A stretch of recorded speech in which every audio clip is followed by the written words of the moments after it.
Hello everyone, and welcome to the Dice Commando YouTube channel. I'm Andrew, with you here as always. This is the Commando Cast, a video cast about all things Star Wars Destiny. This video and others like this one are possible thanks to viewers like you. Please show your support with a like and subscribe, and be sure to hit the bell notification icon so you don't miss any new videos. If you want to get involved with the channel, consider becoming a channel member. There are many benefits to channel membership, including access to our Discord, exclusive deck tech and strategy videos, and the opportunity to help create channel content. I want to sincerely thank all our channel members, as I truly couldn't do this without your support. You guys rock. Go Commando. Hello everyone, and welcome to Dice Commando and the Commando Cast. I'm Andrew, with you here as always. Hope everyone is able to enjoy this spoiler video from yesterday, going over the 3 red villain spoilers from A Renewed Hope, Set 12, Redemption coming out soon. So I think it's no secret in the Destiny community that A Renewed Hope, informally ARH, which is the acronym we'll be using, refer to them for the rest of this episode. I don't think it's really any secret to anyone that they've pretty much solidified themselves as the top of the food chain, if you will, or whatever, however you want to say it. But they're certainly the ones who we as players at the community at large is looking to for the long-term continuation of this game. And with that, I think comes a lot of, well, of course comes a lot of responsibility. But I think that they are facing a very difficult challenge now, having solidified themselves where they are. So that's what I wanted to talk about today, is ARH's difficult task and some of our impossible double standards for them.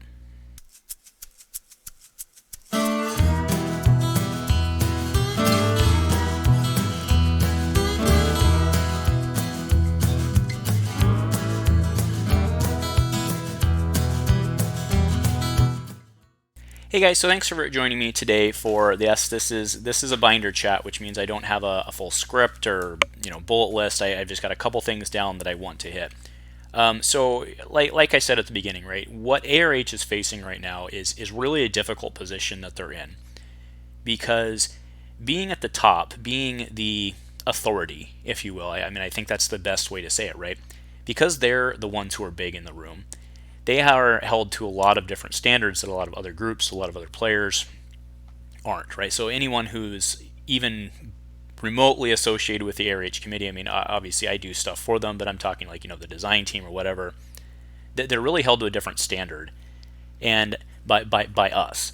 And I think a lot of it, to a certain extent, isn't fair. Now, just to put this into perspective, I got very upset at not specifically the ARH committee themselves. Obviously, I still believe they're the path forward, they're our best hope for peace, right? Save me, ARH, you're my only hope. And I think to a certain extent they are, right? So if just listen, like, I'm not attacking ARH, that's not what happened. But I got very upset over the weekend over the Maul thing, right? So when Maul came out, there's a long history in Star Wars Destiny. I'm going to paraphrase this because the argument isn't important, right? But the point is, there's a long history in Star Wars Destiny of explaining the card, saying that if you're going to resolve a die, you can only resolve a die in your pool, and when you're resolving a die that's not in your pool, the card goes out of its way to say that. Well, it's no secret that ARH has really been jam-packing the text on their cards, right? I mean, they're basically out of space on the cards, so what they're doing now is they're going and trying to find ways to streamline statements so that they can jam more stuff on their cards. I mean, that's basically the way it works, or that's the way it's working. So what they did on Maul said originally resolve a die. Well, to them, that was resolve any die in any pool. To me, when I first read it, that's not how I read it, because the ruling of resolve a die specifically says you can only resolve a die in your pool. Obviously, I'm not Gandork, right? So, the decision is what it was, and I was upset about that, because I was like, look, I get that you can't put, as if it was in your pool, because there's not enough room on the card. But you guys could take the extra steps to help those of us who are dumb, those of us who are casual. Why not go through the extra effort to make it easier for people to understand? So I got very upset about that. This was, it was one of those hill I decided to die on type things, and I was like, I'm not going to let this go. I want it. I was very upset about that. Now, again, the reason I'm telling this story is to put the rest of this into perspective. So I was very upset, and I was like, all right, I'm going to go for a run. I'm going to clear my head. And, in the pouring rain, mind you, thank you, Oregon, right? I really started to think about what I was doing and how I was not necessarily overreacting, because I still believe that what I was fighting for was worth fighting for. But the reality of the situation is, if it hadn't been ARH, I wouldn't have cared, right? And what I mean by that isn't that I wouldn't have cared. Like, let's say FFG did the same thing 5 years ago. It's not that I wouldn't have cared. I still would have been upset. But I wouldn't have tried to get it changed, obviously, because, like, Jeremy doesn't give two shakers, right? I mean, like, we saw that, like, in Transformations. He doesn't care, right? So I wouldn't have tried there, right? And what it really made me realize was the reason that it bothered, like, and like, let's say, for example, some other fan set out there decided to do the same thing. Would I care? No, I wouldn't. I would just say, those guys are idiots. Ignore them. Don't worry about it. Move on. Right? And I think that's really kind of the thesis statement here of why it bothered me, why I thought it was worth fighting for, was because it matters what ARH does, because I think it's important for the future of the game, right? ARH is obviously going to be the people that are carrying this game forward for a long time, right? The longest, like, if this game's going to survive, it's through ARH. So it matters what their decisions matter. And one, the fact that I pushed back and I felt like I could talk to them, and that, I guess that's what I'm saying, is like the fact that I felt that I could talk to them and the fact that I felt it mattered, I think does mean something, right? So regardless of whether there was agreement or disagreement or whatever, the fact that that conversation could happen is a positive from an ARH, right?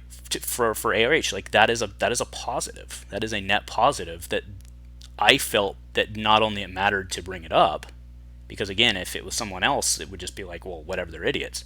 But I respect ARH enough to bring it up, and I respect ARH enough to think that it could be accepted. Now, I mean, obviously, the rules guys are the rules guys, and then there's ARH. But the fact is, like, we wouldn't have even had the conversation if it was anybody else. And that kind of got me thinking about the rest of the double standards that the community at large holds ARH to. And the first and foremost one there is and I'm not necessarily referring to the past. I'm not referring to necessarily specific examples. But if someone comes out and says something against ARH, some snide comment or whatever it may be, and then if someone from ARH were to be like, screw you, and engage them in a fight or something to that regard, everyone would say, yep, see, ARH is just as unaccepting and crushing and stifling as we all thought they would be. What a bunch of bad people, right? But any of these other fan groups, heck, the when he dropped something and people gave him negative feedback, he went for the throat, right? And everyone was just like, meh, whatever, you don't matter, or whatever it was, right? In that case, if ARH were to do that, they'd have people be like, this is unacceptable, we don't want you to succeed, like, we wanted you to succeed, but you're not, you're like, and you guys all know what I'm talking about here, right? You all know what I'm talking about.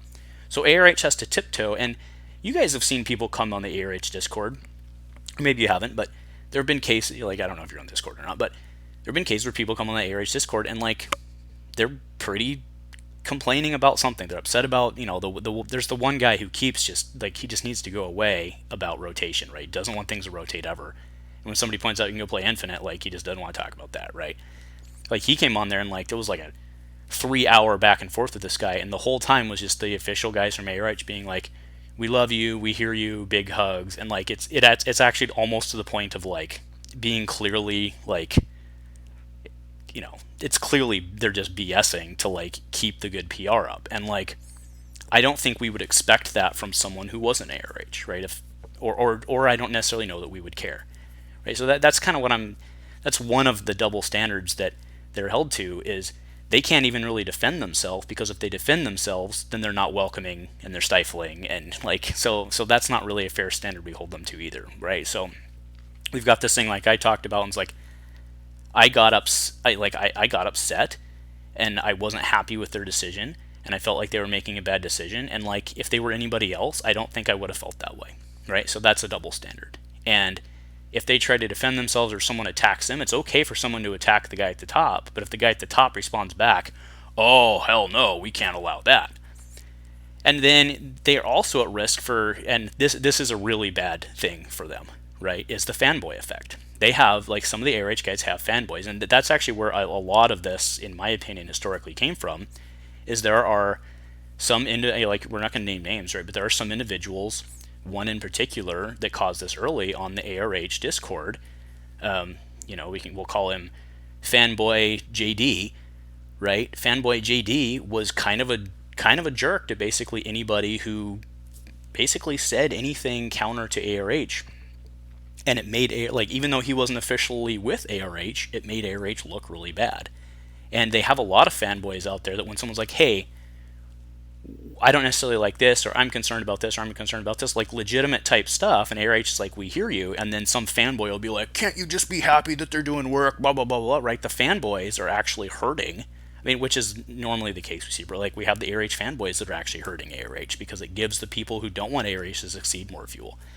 So I guess that's not technically a double standard, but like it kind of is, right? So ARH, they can't even say stuff to their own fans because it gives their their fanboys, they can't say stuff to their fanboys because the fanboys more fuel, which ends up hurting ARH from a PR side. And like, again, it's just like more of an impossible task that these guys have to deal with. And I don't know, I guess the point of this cast is just to like point that out and let them know that like we still do love you guys. I guess I just don't really know a better way to say it. It's just, if anybody says anything negative, it's okay, but if they respond, it's not okay. And that's kind of an impossible double standard. And then, with the big one, I think, is card design. I mean, the big thing I noticed was like, you guys know I'm very excited about the course. Like, not only the course content initiative guys had very creative stuff, but they also like executed. That's the real reason I'm in them. Or I'm big on them. Is like they're good people who had a plan and executed. And like we should want those people in our community, right? And we should want to hold on to those people. And hopefully, they can work with ARH, right? But my point is, when I looked at the CourseCon initiative cards, I went through and I was like, okay, this is a cool card, and this is a cool card, and this is a cool card. And when I go through the ARH cards, I'm like, well, this is a bad card. This is too powerful. This is going to do this, right? So it's more of that double standard where if ARH makes a bad card, we're like, oh my God, they're ruining the game. And if, correspondent initiatives, you guys know I love you, so I'll just use you, right? You're the easiest one in this case, right? If the correspondent initiative comes out and they have some completely broken card, like Grand Inquisitor, Grand Inquisitor's probably broken, and we read that and we're just like, okay, I mean, it's probably broken. Maybe it's a problem, maybe it's not. But if ARH were to come out with something like that, like I'm pretty sure there would be a lot more concern about it. And that's, it's just a byproduct of them being at the top. And, I'm like I said, I'm trying to internalize that myself personally. Again, referring back to the beginning, I don't, I regret the way it's never good to get upset at people, especially when these people are your friends, right? It is okay to voice your opinion, and I don't regret voicing my opinion, and I also don't regret doubling down on voicing my opinion when it became very apparent that I was just being placated.